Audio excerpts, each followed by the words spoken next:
Bismillahirrahmanirrahim. Assalamualaikum warahmatullahi wabarakatuh. Innal hamdalillah nahmaduhu wa nasta'inuhu wa nastaghfiruh wa na'udzu billahi min shururi anfusina wa min sayyiati a'malina. May yahdihillahu fala mudilla lahu wa may yudlil fala hadiya lahu. Ashhadu an la ilaha illallah wahdahu la syarika lahu wa ashhadu anna Muhammadan abduhu wa rasuluh sallallahu alaihi wa ala alihi wa ashabihi wa man sara ala nahjihi wa tamassaka bi sunnatihi ila yaumiddin wa sallama tasliman katsira. Ya ayyuhalladzina amanu taqullaha haqqa tuqatih wa la tamutunna illa wa antum muslimun. Ya ayyuhan nasu taqu rabbakum alladzi khalaqakum min nafsin wahidah wa khalaqa minha zawjaha wa batha minhuma rijalan katsiran wa nisaa'a wattaqullaha alladzi tasaaluna bihi wal arham innallaha kana 'alaykum raqiba.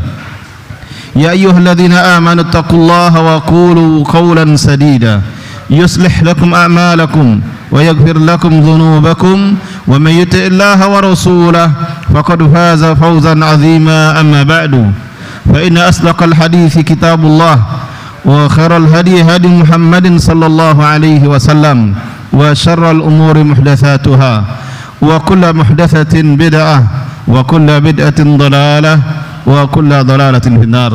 Alhamdulillah, kita bersyukur kepada Allah Subhanahu wa taala atas segala karunia yang senantiasa Allah limpahkan kepada kita, sehingga di malam hari ini kita kembali diberikan kesempatan untuk hadir ke rumah Allah yang mulia ini, di majelis yang semoga diberkahi oleh Allah Subhanahu wa taala.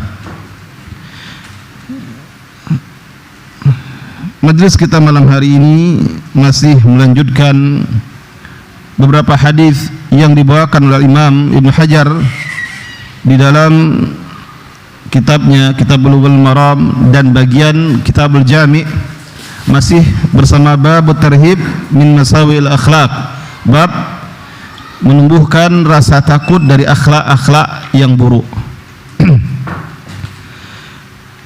Malam hari ini kita akan membaca hadis ke 1491.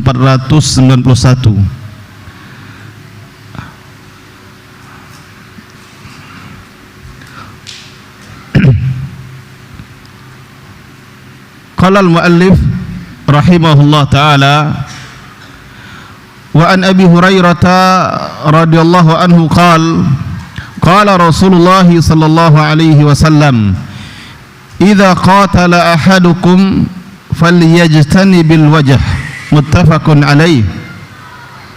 Dari Abu Hurairah, semoga Allah meridainya, beliau berkata, telah bersabda Rasulullah sallallahu alaihi wasallam, apabila salah seorang di antara kalian memukul berkelahi, dan ketika dia memukul maka hendaklah dia menjauhi wajah, maksudnya tidak memukul wajah.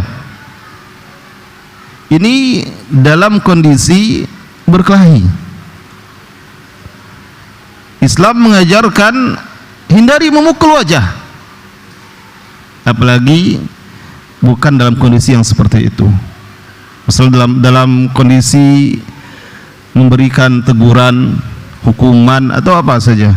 Nah, hadis ini hadis muttafaq alaih. Ada beberapa faedah dari hadis ini. Yang pertama, hadis ini di dalamnya terdapat larangan dari memukul wajah. An-nahyu an darbil wajah. Di dalamnya terdapat larangan memukul wajah. Sawa'un fi haddin syar'i, baik itu dalam menegakkan hukuman syariat, tidak boleh memukul wajah, maka tidak kita temukan hukuman-hukuman syariat itu memukul wajah. Au fi dharbi indal mukhasamah, ataupun memukul ketika bertengkar, berkelahi. Bagaimana dengan perlombaan? Kalau kita lihat MMA atau MMA atau tinju dan bagaimana. Memang sasaran utama yang mereka cari wajah. Nah, mungkin faktor inilah para ulama tidak memperbolehkannya, menyisihi syariat Islam. Islam melarang memukul wajah, sedangkan aktivitas yang seperti itu memang wajah sasaran utamanya yang dicarinya. Bahkan cenderung sadis, lawan sudah jatuh, ya wajah yang dipukul. Dalam hadis ini jelas sekali, idza qatala ahadukum, kalimat qatala salah satu maknanya berkelahi atau berperang. Falyajtanibil wajh, kalimat falyajtanib mengandung perintah, maka hendaklah dia menjauhi memukul wajah, mengandung perintah agar tidak memukul wajah. Jadi kalau dia memukul wajah, ini perbuatan yang diharamkan dalam Islam. Maka tidak ada satupun dalam Islam hukuman itu di wajah, tidak ada. Pelajaran yang kedua, annahu la yufham minal hadithi ibahatu muqatalatil akharin, bahwasanya dari hadis tersebut yang berbunyi idza qatala ahadukum, apabila salah seorang di antara kalian memerangi yang lainnya atau berkelahi dengan yang lainnya, tidak dipahami dari hadis itu bolehnya memerangi yang lain atau berkelahi dengan yang lain. Bukan itu yang dipahami. Jangan sampai ada orang memahami, itu hadis itu berarti boleh. Tidak ada sedikit pun dalam hadis tersebut menjelaskan bolehnya. Berkelahi perbuatan yang tidak diperbolehkan. Jika terjadi, maka jangan sampai memukul wajah. Jika terjadi, jangan sampai memukul wajah. Dan para ulama pun menjelaskan di dalam beberapa penjelasan lain, bahkan hindari memukul bagian-bagian yang sensitif, bagian-bagian yang jika mendapatkan pukulan yang keras bisa menyebabkan cedera yang parah, bahkan kematian. Mungkin yang mengerti ilmu bela diri tahu persis bagian-bagian mana yang berbahaya. Sekali pukul bisa KO misalnya. Nah, Islam sangat melarang yang seperti itu. Apalagi ketika marah atau hanya memberikan hukuman teguran dengan bentuk pukulan, maka hindari memukul bagian-bagian wajah, jelas, kemudian juga jelas terlarang. Kemudian hindari memukul bagian-bagian tubuh yang lainnya yang jika mendapatkan pukulan bisa menyebabkan cedera atau akibat yang parah, bahkan sampai menyebabkan kematian. Maka dihindarkan yang seperti itu. Saya ulangi, faedah yang kedua, annahu la yufhamu minal hadithi ibahatu muqatalatil akharin, bahwasanya dari hadis tersebut tidak boleh dipahami bolehnya berkelahi dengan yang lain. Wa innamal muradu bayanu annal ithma ya'dhumu inda darbil wajhi fil muqatalah. Sesungguhnya maksud dari hadis tersebut menjelaskan bahwasanya dosa itu akan lebih besar ketika seseorang memukul wajah ketika dia berkelahi. Ini maknanya, bukan bolehnya berkelahi, tapi berkelahi tidak boleh dengan sama muslim. Tapi jika terjadi kemudian memukul wajah, maka dosanya jauh lebih besar. Nah, ini yang dimaksudkan dalam hadis tersebut, melarang memukul wajah.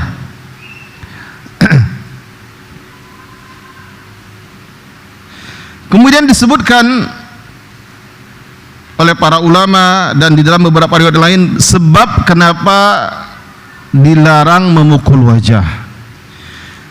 Kenapa demikian atau kenapa terlarang? Karena wajah itu bagian yang sensitif. Ketika dipukul, maka kadang menimbulkan bekas dan kadang-kadang juga memberi pengaruh kepada bagian-bagian yang ada di wajah, bagian yang lainnya. Dipukul di salah satu bagian kepala wajah mungkin bisa mengganggu penglihatan, bahkan pada sebagian orang mengganggu pendengaran, efek dari pukulan keras. pengaruh kepada syaraf-syaraf yang lainnya. Bahkan tak jarang menyebabkan, kalau bahasa kita, geger otak. Pukulan yang keras, benturan yang keras di kepala. Oleh karena itu Islam sangat melarang memukul wajah. Nah, ini dia alasan yang dijelaskan oleh para ulama. Dan ini dua pelajaran penting dari hadis ini. Baik, kita lanjut ke hadis berikutnya. Qala al-muallif wa anhu, dan darinya, radhiyallahu anhu, maksudnya dari Abu Hurairah, karena hadis sebelumnya dari Abu Hurairah, lalu penulis tidak lagi menyebutkan Abu Hurairah, tapi wa anhu, dan darinya, maksudnya dan dari Abu Hurairah radhiyallahu anhu, anna rajulan qal, bahwasanya seorang laki-laki berkata, ya Rasulullah, ausini, wahai Rasulullah, berilah wasiat kepadaku. Jadi wasiat itu jemaah semuanya tidak hanya ketika akan meninggal saja, atau tidak hanya dari orang yang akan meninggal kepada orang yang masih hidup, atau tidak hanya dari orang yang masih hidup ketika lihat ada yang mau meninggal lalu ditanyakan, tidak. Maksud sahabat ini, wasiat yang diinginkan oleh sahabat ini adalah nasihat, tapi digunakan lafaz ausini. Apa maknanya? Sebagaimana wasiat itu sesuatu yang harus ditunaikan, maka ini juga nasihat yang harus ditunaikan. Wasiat wajib ditunaikan. Jika tidak menyelisih syariat, maka nasihat ini karena dia adalah wasiat, wajib juga ditunaikan. Sahabat ini berkata, ya Rasulullah, ausini, wahai Rasulullah, berilah wasiat kepadaku, berilah nasihat kepadaku yang harus aku tunaikan bagaikan suatu wasiat. Ini maksud perkataan beliau. Qal, lalu Rasulullah menyampaikan nasihatnya, la taghdab, jangan marah, kata Rasulullah. Faraddada miraran, lalu Rasulullah mengulang-ulangnya berulang kali, la taghdab, la taghdab, la taghdab, jangan marah, jangan marah, jangan marah, kata Rasulullah. Akhrajahul Bukhari. Hadis ini dikeluarkan oleh Al-Imam Al-Bukhari. Hadis yang pendek, tapi memberikan pelajaran yang luar biasa kepada kita. Ternyata agama ini betul-betul mendidik umat ini menjadi umat yang menjaga ukhuwah, persaudaraan. Bahkan hal-hal yang bisa merusak persaudaraan berusaha ditutup di dalam Islam, termasuk mudahnya marah kepada orang lain. Hal-hal yang sepele kadang marah. Nah, Islam melarang, la taghdab, jangan marah. Apa faedah dari hadis ini? Yang pertama, an-nahyu anil ghadab. Dalam hadis ini terdapat larangan marah. Apakah boleh marah? Nanti kita simpulkan setelah membaca beberapa pelajaran ini. Yang jelas hadis zahirnya menjelaskan larangan marah. Wa bima annal ghadaba yahsulu biduni qasdin lahu. Dan larangan juga dengan bahwasanya marah itu terjadi tanpa tujuan, tanpa maksud. Kadang marah tanpa diinginkan, karena ada sesuatu yang memicunya muncul kemarahan. Kan tidak ada orang sebenarnya sengaja ingin marah, hari ini saya akan marah. Tidak ada. Kalau bisa jangan marah. Tapi tiba-tiba ada sesuatu yang memicu emosinya. Bahkan kadang-kadang ada orang-orang yang sehari-hari tidak pernah marah, tiba-tiba marah. Ada orang-orang terkenal penyabar, tiba-tiba ada saatnya dia marah. Bahkan orang-orang seperti ini, kalau ibarat kata orang-orang yang seperti itu banyak diam, tidak mengungkapkan marah, tapi kalau sekali marah biasanya luar biasa marahnya. Nah, sampai seperti itu orang-orang mengatakannya. Dan kadang-kadang disebutkan, sebagian ulama menyebutkan, maksud hadis ini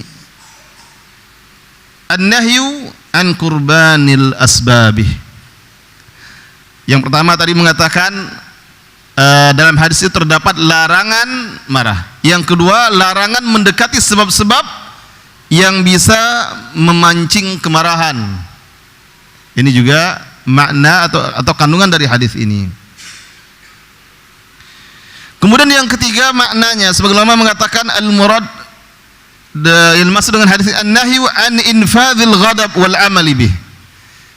Larangan untuk betul-betul mengungkapkan marah dan melakukan apa yang terasa ketika marah itu. Nah, jadi saya ulangi. Sudah 3 maksudnya. Yang pertama, larangan marah. Yang kedua, larangan mendekati sebab-sebab yang akan memancing kemarahan. Maksud yang ketiga, larangan memenuhi atau melakukan apa yang akibat marah tersebut, emosi. Apa bahasa kitanya? Menumpahkan emosi. Yang ketiga. Kemudian yang keempat, di antara maksud dari hadis tersebut, ta'widun nafsi 'alal hilmi wa tahammulil adza. Membiasakan diri, Nabi melarang la taghdab. Maksudnya membiasakan diri untuk sabar. Untuk sabar terhadap perlakuan, sikap atau apa saja yang tidak menyenangkan. Dan menanggung akibat sesuatu yang menyakitkan. Berusaha sabar. Nah, sudah berapa? Sudah 4.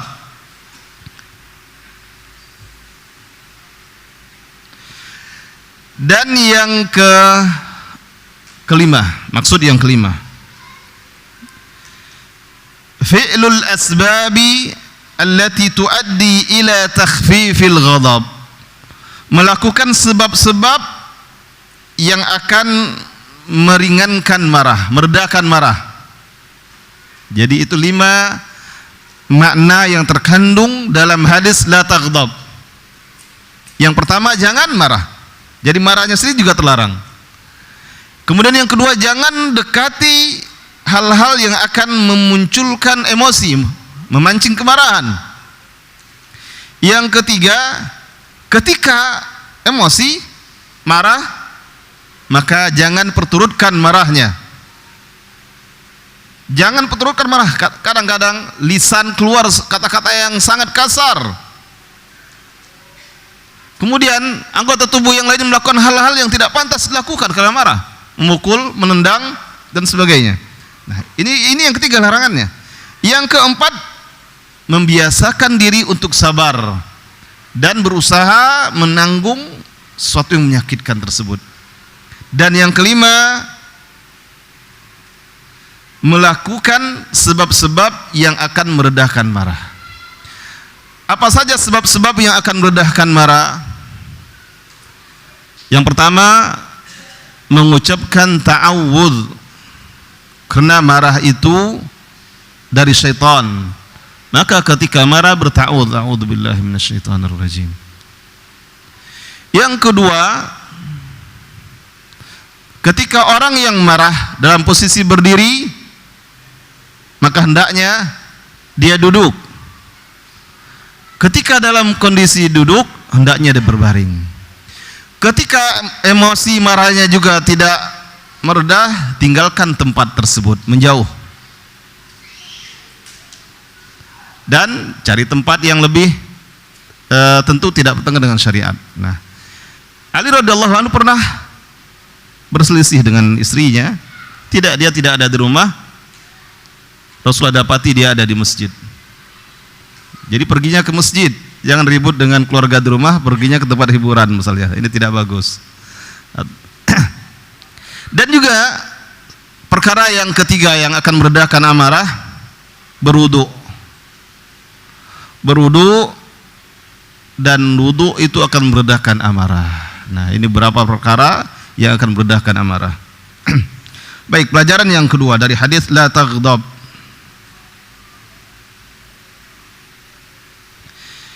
Annahu sallallahu alaihi wasallam naha 'anil ghadabi li'annahu yuaddi ila al-i'tida' wa dhulmil akharin wa yuaddi ila taqatu', bahwasanya Nabi sallallahu alaihi wasallam melarang dari marah, karena marah itu akan menyebabkan kepada permusuhan dan perbuatan zalim terhadap orang lain, dan juga akan menyebabkan kepada at-taqatu'. Taqatu' itu saling memutuskan ukhuwah, dan biasanya yang paling marah, yang paling emosi, dia yang paling kuat untuk memutuskan ukhuwah.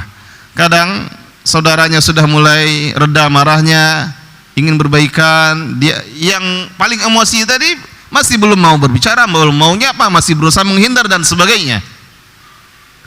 Oleh karena itu Rasulullah melarang al-ghadab.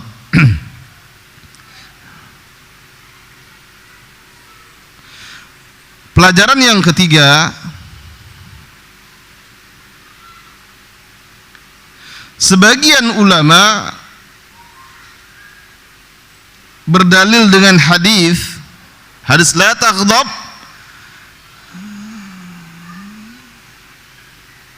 ala nafi sifatil ghadabi anillahi azza wa jalla.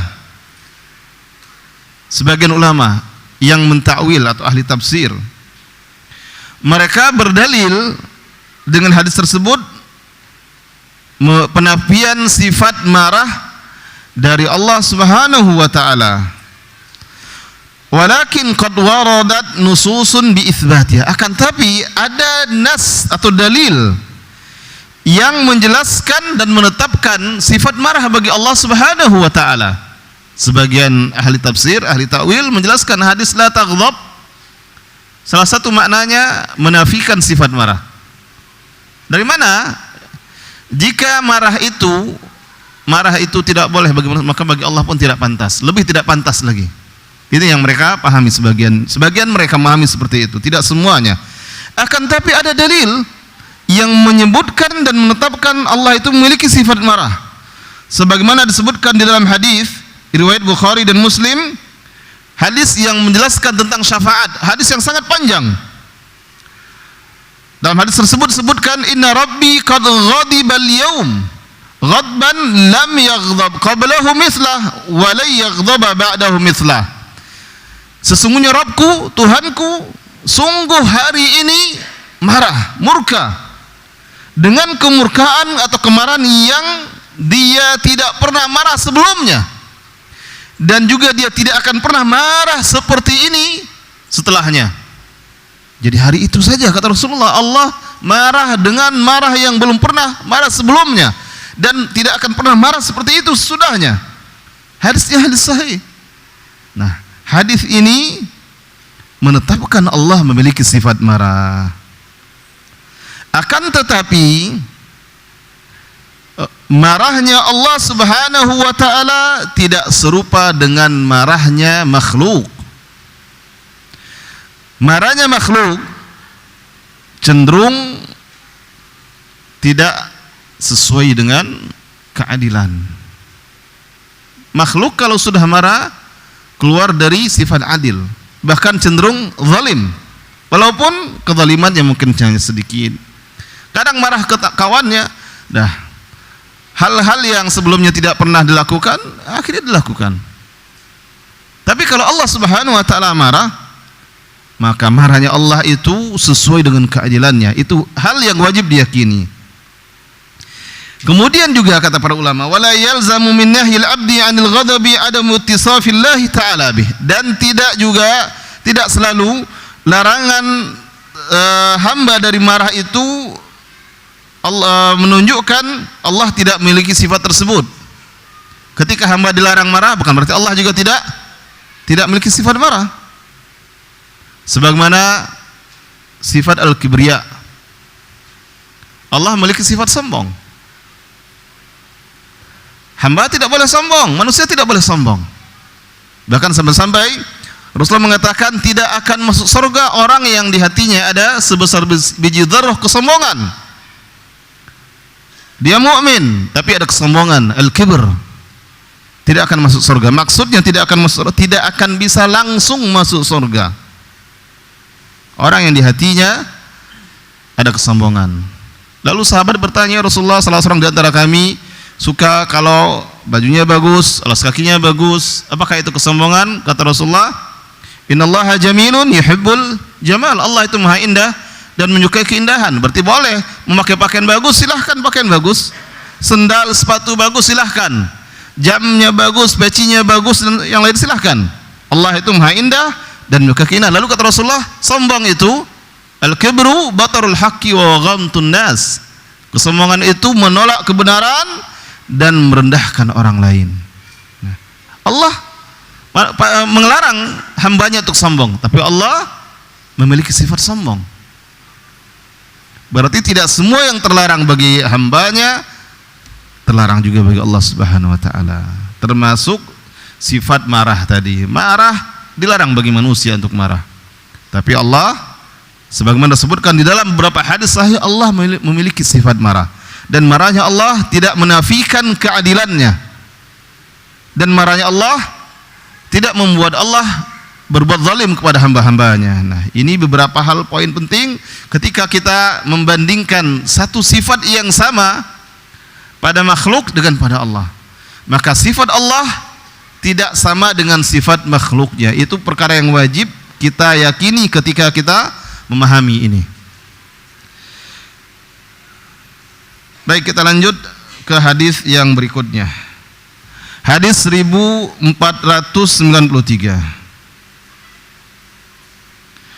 Wa an Khawlah al-Ansariyah radhiyallahu anha. Dari Khawlah al-Ansariyah radhiyallahu anha, beliau berkata, qala Rasulullah sallallahu alaihi wasallam, telah bersabda Rasulullah sallallahu alaihi wasallam, inna rijalan yatakhawwaduna fi malillahi bighairi haqqin falahumun naru yaumal qiyamah. Akhrajahul Bukhari. Dari Khawlah al-Ansariyah radhiyallahu anha, beliau berkata, telah bersabda Rasulullah sallallahu alaihi wasallam, sesungguhnya ada orang-orang yang mereka itu menggunakan harta Allah tanpa hak. Apa yang dimaksud dengan harta Allah? Yaitu harta yang bukan milik pribadinya. Ini makna yang pertama. Makna yang lainnya, semua harta, bahkan meskipun harta pribadi, karena pada hakikatnya harta pribadi itu adalah milik Allah yang Allah amanahkan kepada seseorang, dan mempergunakannya bighairi hak, mempergunakan harta walaupun milik pribadi kita kan tidak boleh kita pergunakan tanpa hak. Seorang memiliki harta pribadi, apakah boleh dia pergunakan untuk berjudi, untuk menyewa pelacur, untuk berzina, mabuk-mabukan, untuk hal-hal yang terlarang? Kan tidak boleh juga dalam Islam. Nah, walaupun ada dua makna yang dipahami oleh para ulama. Inna rijalan yatakhawwaduna fi malillahi bighairi haq. Sesungguhnya ada orang-orang yang mempergunakan harta Allah, harta orang banyak, atau harta bukan pribadinya. Ini makna yang pertama. Misalnya seseorang diberi amanah bagian keuangan di suatu lembaga, atau pejabat, penguasa, lalu dia menggunakan harta yang di bawah kekuasaannya walaupun bukan harta pribadinya untuk kesenangannya. Nah, ini makna yang pertama. Makna yang kedua, yaitu mempergunakan harta, baik itu harta pribadi ataupun harta siapa saja, bighairi hak, dengan tidak hak. Karena kata para ulama, karena harta yang dimiliki oleh seorang pun itu pada hakikatnya harta dari Allah Subhanahu wa taala, dan Allah pun tidak membenarkan hamba-hambanya yang Allah berikan karunia rezeki kepadanya mempergunakan hartanya dengan sesuka hatinya. Tidak Allah benarkan. Allah menginginkan hamba-hambanya mempergunakan apa yang telah Allah anugerahkan kepadanya berupa materi dan sebagainya sesuai dengan apa yang Allah hendaki, Allah ridai. Maka walaupun harta pribadi, tidak juga orang-orang mengatakan tidak boleh juga, ini kan harta saya suka hati saya lah, mau saya pakai untuk berjudi, mau pakai saya untuk beli ini dan itu, mau pakai untuk mabuk, tidak boleh juga dalam Islam yang demikian. Dan orang-orang ada sekitar berhak untuk mengingatkannya, karena Islam adalah agama yang menjaga amar ma'ruf nahi mungkar. Jadi kata Rasulullah, sesungguhnya orang-orang yang mempergunakan harta Allah tidak dengan hak, falahumun nar, maka bagi mereka neraka pada hari kiamat. Jadi ancamannya berat bagi mereka neraka pada hari kiamat. Hadis riwayat Bukhari. Pelajaran yang pertama dari hadis ini,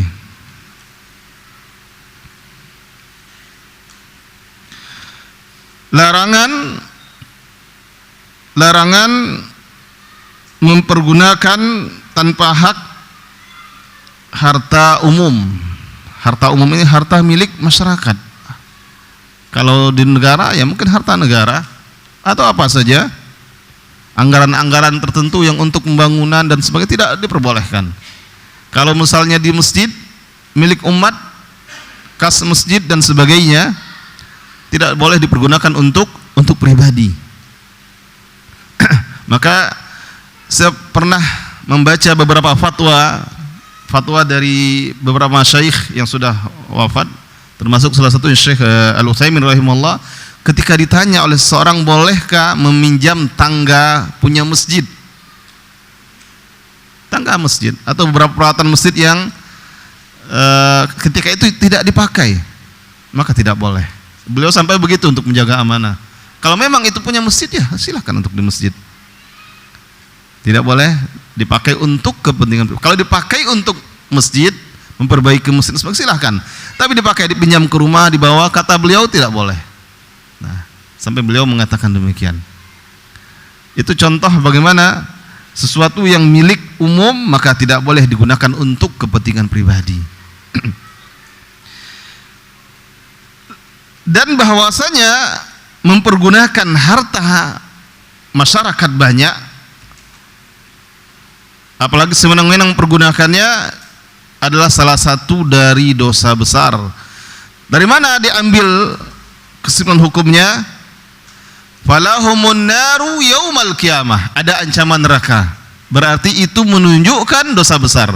Karena dosa besar itu adalah suatu dosa yang diiringi dengan ancaman. Ada hukuman di dunia atau ada ancaman di akhirat. Sedangkan ini ancamannya tidak main-main, neraka langsung ancamannya.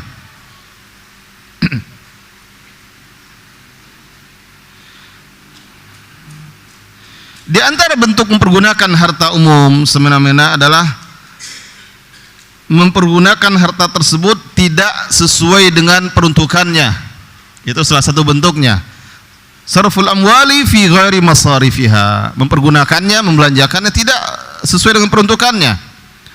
Misalnya ada anggaran untuk semenisasi jalan-jalan di desa, digunakan untuk jalan-jalan, ada jalan-jalannya juga, jalan-jalan keluar kota atau keluar negeri misalnya. Ini tidak pada sebagaimana mestinya, termasuk makna ini. Dan juga menguasai harta tersebut untuk, contoh lainnya menguasai untuk pribadi, itu juga termasuk pada makna ini. Dan juga masuk ke dalam makna ini mengambil zakat dari orang-orang yang bukan wajib zakat, termasuk makna ini. Nah, ini saya baca dari penjelasan Syekh Sa'ad Ats-Tsatsri, salah seorang kibar ulama sekarang ya. Kibar ulama di Arab Saudi. Termasuk pada makna ini mengambil zakawat min ghairi ashabiz zakah, dari orang-orang yang tidak berhak atau tidak ada kewajiban zakat, diambil harta lalu dikatakan itu harta zakat. Ini juga termasuk seperti itu. Kemudian juga mempergunakan harta-harta wakaf tidak seperti yang disyaratkan oleh orang yang mewakafkannya. Nah, ini termasuk ke dalam makna ini.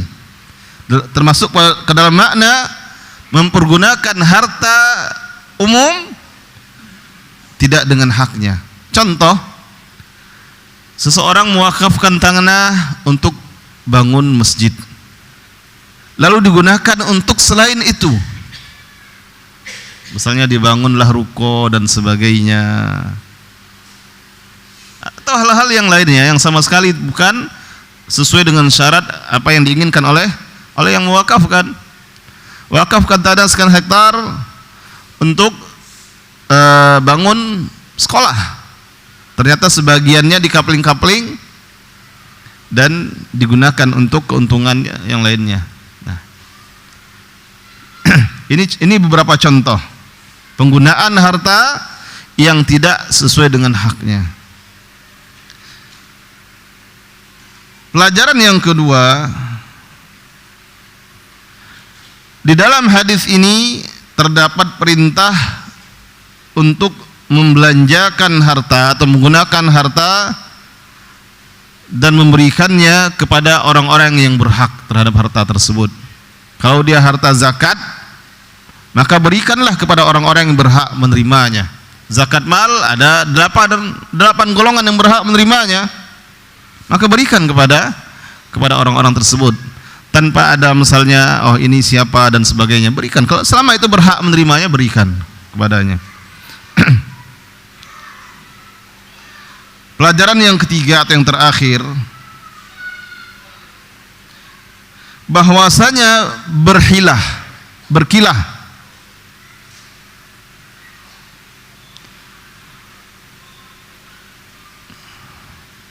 sudah maksud Isya 1 menit ya. Bahwasanya berkilah, kalau bahasa kita berkilah ini apa ya? Untuk mengambil sesuatu dari harta umum, harta orang banyak, itu tidak akan melindungi sedikit pun dari Allah. Jadi tetap, walaupun dibuatlah berbagai alasan, tapi tujuannya untuk keuntungan pribadinya.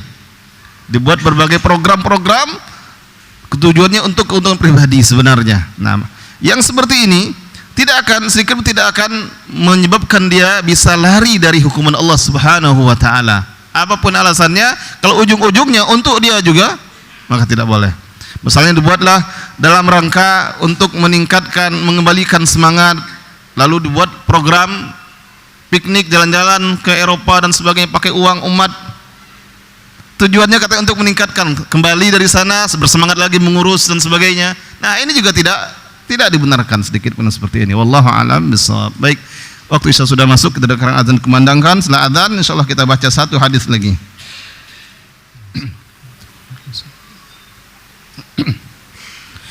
Baik, kita baca hadis terakhir malam hari ini, hadis 1494.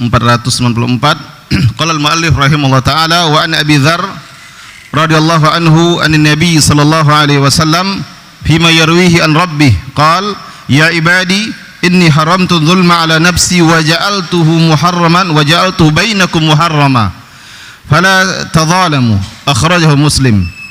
Al-Imam membawakan hadis ini pendek, penggalan pendeknya, tapi hadis ini panjang. Al-Imam mengatakan wa Nabi Dzar radhiyallahu anhu, dan dari Abu Dzar radhiyallahu anhu dari Nabi sallallahu alaihi wasallam, dari apa-apa yang beliau riwayatkan dari Rabb-Nya. Allah berfirman, ya ibadi, wahai hamba-hambaku, inni haramtu dzulma ala nafsi, sesungguhnya aku haramkan kezaliman atas diriku. Jadi ini perkataan Allah. Wa ja'altuhu bainakum muharrama, dan aku jadikan kezaliman tersebut haram di antara kalian. Fala tadzalamu, maka janganlah kalian saling menzalimi. Hadis riwayat Muslim. Hadis ini hadis yang cukup panjang.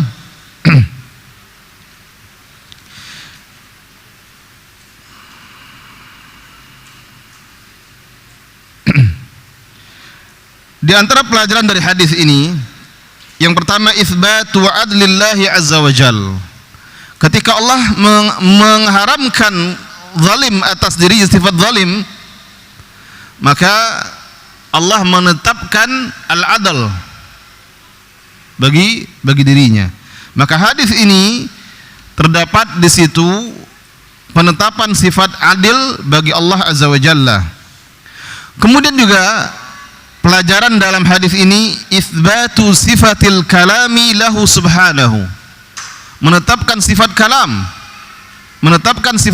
bagi Allah Subhanahu wa taala. Dan ijma' ulama ahlus sunnah dari yang terdahulu, dari kalangan sahabat, tabi'in, tabi'ut tabi'in sampai hari ini, kecuali kalau hanya mengaku saja bahwasanya Al-Quran itu adalah kalamullah. Dan barang siapa yang mengatakan Al-Quran makhluk, maka sungguh mereka kufur. Dan sifat kalam bagi Allah itu terus. Ketika Allah menghendaki berbicara, Allah berbicara kepada para malaikatnya sampai pada hari kiamat kelak.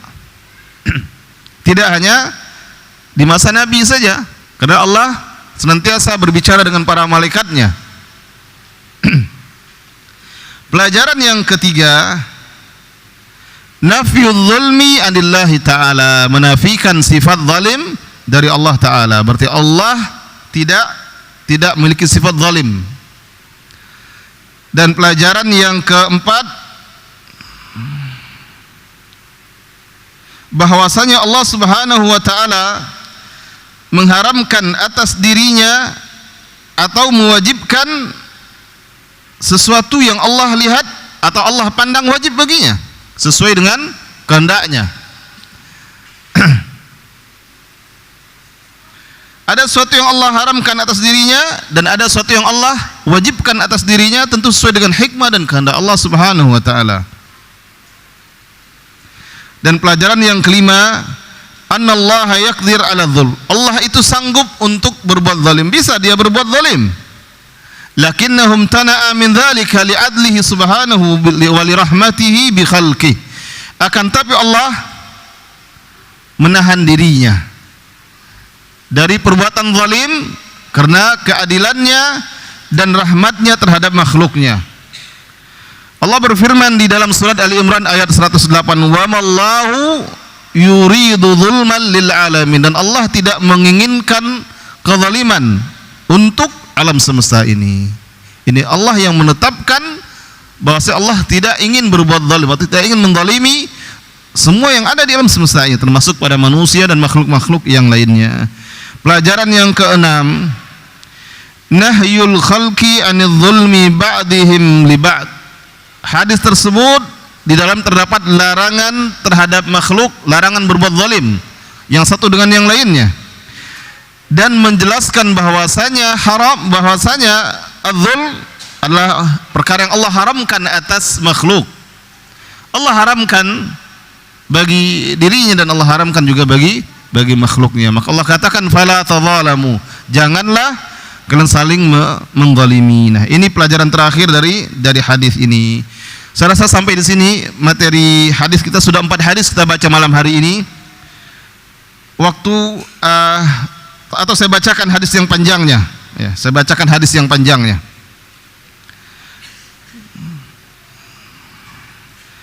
Saya bacakan lengkap hadisnya secara lengkap. Allah berfirman dalam hadis ini, ya ibadi kullukum dhallun illa man hadaitu. Wahai hamba-hambaku, ini perkataan Allah, tapi bukan bagian dari Al-Quran. Maka inilah yang disebut dengan hadis qudsi. Allah berkata, ya ibadi, wahai hamba-hambaku, kullukum dhallun illa man hadaitu. Kalian semuanya adalah tersesat kecuali orang yang saya beri hidayah. Fastahduni ahdikum, maka mintalah hidayah kepadaku, ini saya akan beri hidayah kepada kalian. Nah, jadi Allah memerintahkan kepada hamba-hambanya untuk memohon dan minta hidayah kepada Allah Subhanahu wa Ta'ala. Jadi ternyata hidayah itu tidak datang begitu saja. Dari sini pelajarannya, hidayah itu harus dicari, diminta kepada Allah, tidak datang begitu saja.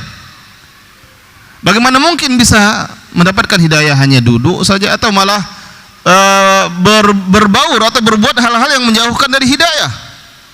Tentu tidak akan mungkin mendapatkan hidayah seperti ini.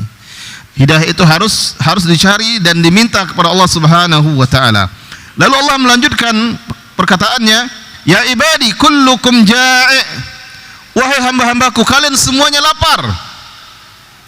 Illa man at'amtuh, kecuali orang yang aku beri makan.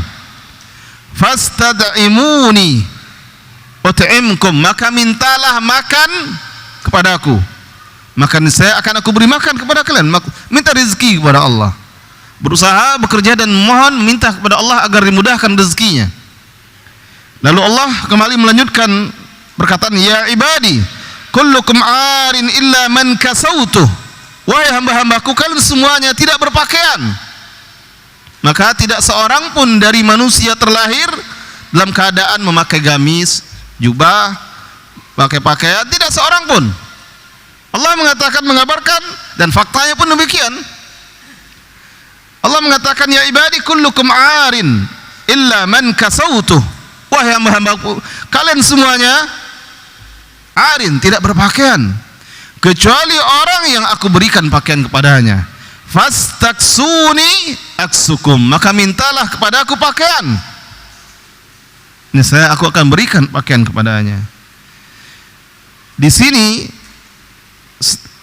Allah menyebutkan beberapa bentuk karunia Allah, mulai dari hidayah, ini karunia terbesar, kemudian makanan, setelah itu pakaian, dan perkara-perkara yang sangat dibutuhkan oleh manusia. Bukan berarti ini saja yang Allah berikan. Kenapa Allah sebutkan ini? Ini hal-hal yang paling pokok yang dibutuhkan manusia. Lalu Allah menyebutkan, ya ibadi innakum tukhti'una bil laili wan nahar, wahai hamba-hambaku sesungguhnya kalian berbuat salah malam hari siang hari. Kalau dalam bahasa syariat selalu disebutkan malam dan siang. Kalau dalam bahasa siang malam. Wahai hamba-hambaku kalian senantiasa berbuat salah siang malam. Wa ana aghfirudz dzunuba jami'a, dan saya mengampuni semua dosa. Fastaghfiruni aghfir lakum, maka mohonlah ampunan kepadaku, niscaya akan aku berikan ampunan kepada kalian, kata Allah Subhanahu wa taala.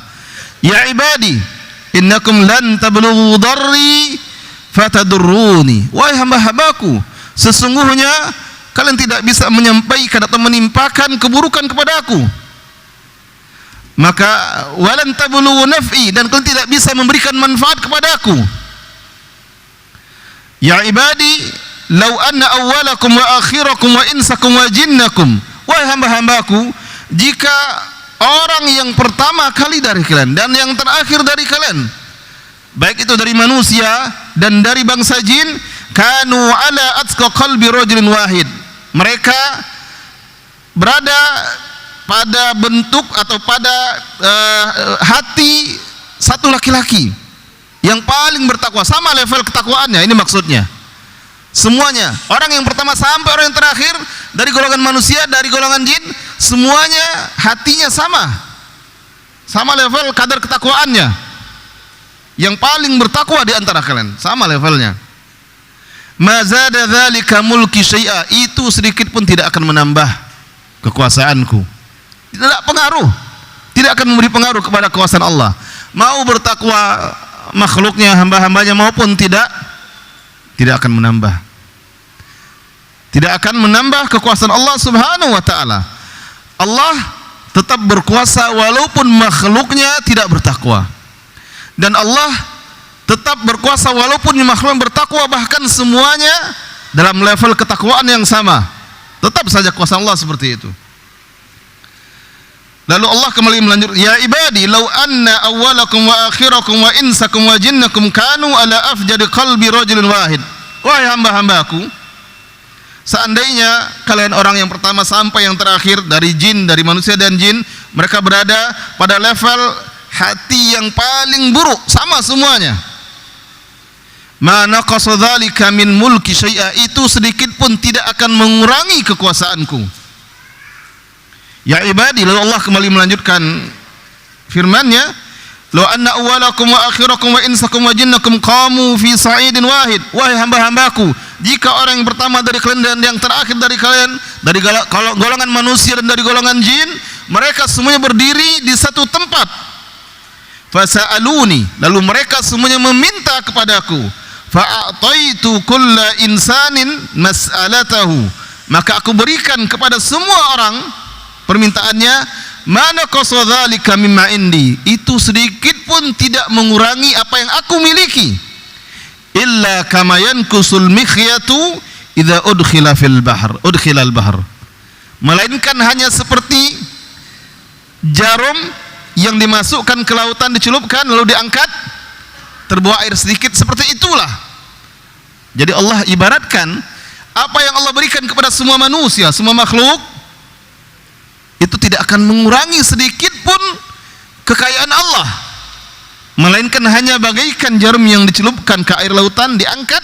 Apakah akan mengurangi air lautan? Tidak mengurangi air lautan. Yang terangkat hanya sedikit yang menempel di jarum. Begitulah apa yang telah Allah berikan kepada makhluknya, karena Allah Rabb yang Maha Kaya. Lalu Allah kembali melanjutkan, ya ibadi innama hiya a'malukum uhsiha lakum thumma uwaffikum iyyaha. Sesungguhnya amal-amal kalian itu adalah apa yang aku hitung, aku catat untuk kalian, kemudian aku sempurnakan ganjarannya untuk kalian. Faman wajada khaira falyahmadillah. Maka barang siapa yang mendapati ganjaran yang baik, balasan yang baik dari amal perbuatannya, maka hendaklah dia memuji Allah. Wa man wajada ghaira dzalik, dan barang siapa dia mendapati selain itu, akibat dari amal perbuatannya dia mendapati suatu hal yang tidak baiklah, fala yalumanna illa nafsah, maka janganlah dia mencela kecuali dirinya. Kenapa demikian? Karena Allah tidak akan pernah menzalimi hamba-hambanya. Ketika seorang hamba mendapatkan sesuatu yang tidak baik, itu bukan karena Allah, tapi akibat dari perbuatan manusia itu sendiri. Maka disebutkan di sini fala yalumanna nafsana. Ini hadis yang panjang yang merupakan bagian dari hadis yang pendek yang dibawakan oleh Imam Ibnu Hajar di dalam hadis ini, dalam bab ini, dalam kitab ini. Baik, saya rasa ini materi kita. Mungkin ada pertanyaan satu dua saja. Silahkan. Waalaikumsalam warahmatullahi wabarakatuh.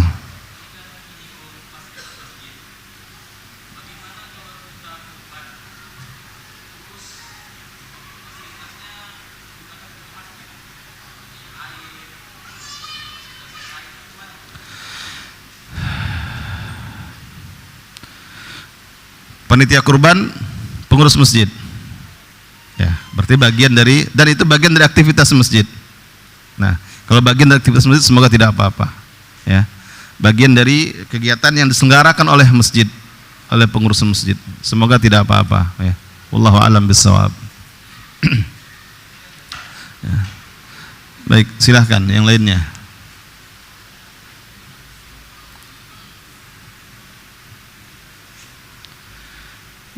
Silakan jika ada pertanyaan yang lain.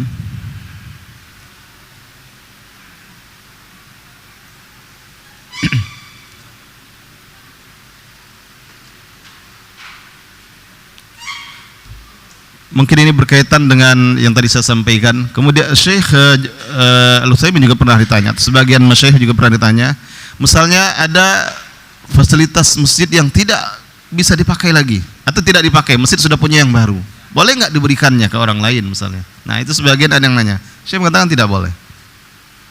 Sampai seperti itu. Sebagian memberikan solusi, kalau memang tidak dipakai, jual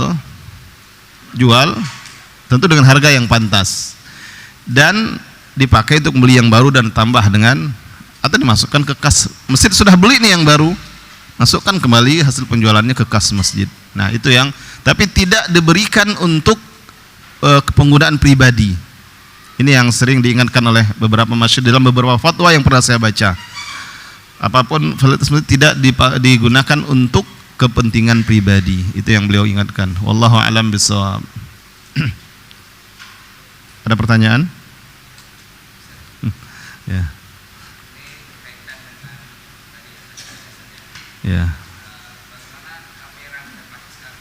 Ya.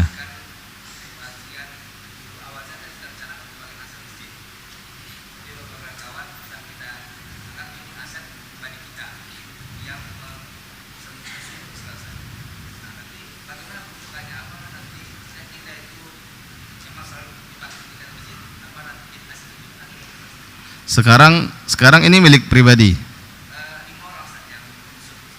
Sumsum. Manfaat, penggunaan manfaatnya untuk masjid. Ya, tidak apa-apa, boleh. Ya, seperti itu. Ya.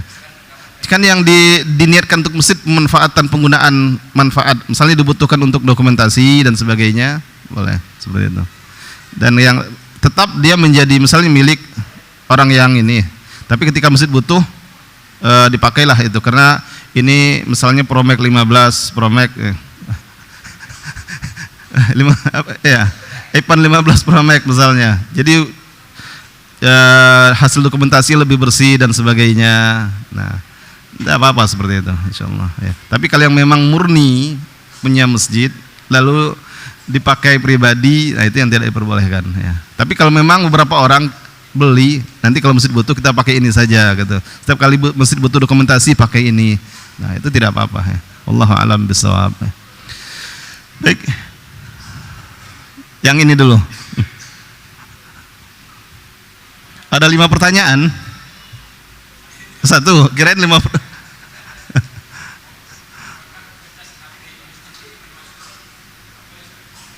Ya. Ngecas HP pribadi di masjid. Sebagian Masyaikh mengatakan tidak boleh. Sebagian kalau memang seluruh pengurus masjid membolehkan, maka tidak apa-apa. Kalau memang pengurus masjid membolehkan, tidak. Sebagian ulama tidak membolehkan, sebagian membolehkan. Dan kita lihat contoh sekarang itu di beberapa masjid memang disediakan untuk masyarakat umum, bahkan di teras disediakan lagi. Kalau mereka mau mengecas tanpa masuk ke ruangan utama masjid, di teras masjid disediakan tempat-tempat pengecasan. Ya. Sebagian mengatakan tidak boleh, sebagian yang kalau memang sepakat semua pengurus dan sebagainya membolehkan, kan untuk umat, untuk orang ya, untuk untuk umum, bukan untuk kepentingan pribadi dan sebagainya, tapi orang lain silahkan. Nah, itu diperbolehkan. Wallahu a'lam ya. Baik, silakan yang terakhir. Waalaikumsalam warahmatullahi wabarakatuh.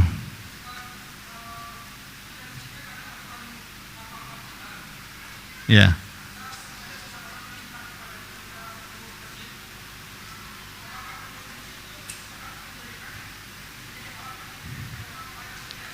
Baik, pertanyaannya, di masjid ada mushaf wakaf, dan ketika ada seorang yang meminta, apakah pengurus masjid berhak untuk memberikan? Ya, mungkin kalau tidak ada persyaratan dari orang yang mewakafkan kepada pengurus, sebaiknya tidak diberikan. Tapi kalau dari awal sudah ada, ini Al-Quran 100 eksemplar saya wakafkan di sini. Tapi jika ada yang butuh untuk dibawa pulang, misalnya terutama yang ikut belajar tahsin misalnya, silahkan berikan, dibawa pulang. Nah, kalau sudah seperti itu diperbolehkan kalau yang mewakafkan. Tapi kalau ternyata tidak ada, sebaiknya jangan. Ya. Kalau memang tidak ada seperti itu, apalagi hanya kebijakan sendiri, bukan misalnya sudah sepakat semua pengurus, misalnya nanti ini infak, kalau ada yang nanti yang butuh kita berikan. Nah, kalau sepakat semuanya dibeli dari kas masjid, masalahnya kas masjid dari umat, kemudian disepakati bersama kalau memang ada yang butuh di antara kaum muslimin, dia tidak punya mushaf di rumah dan dia ingin, kita berikan, sepakat. Nah, kalau seperti itu insya Allah boleh. Tapi kalau pribadi, tentu yang lain tidak mengetahuinya, paling nanti ini kok makin berkurang, nanti pengurus yang lain, ini mushaf kok berkurang aja kelihatannya, siapa yang ngambilnya? Nah, jadi perlu saling berkoordinasi dengan yang kawan-kawan yang lain. Dan yang paling aman itu jika yang mewakafkannya, menginfakkannya, wakafnya pribadi, maka sebaiknya ada pernyataan dari, kalau memang ada yang butuh untuk dibawa ke rumah, silahkan diberikan.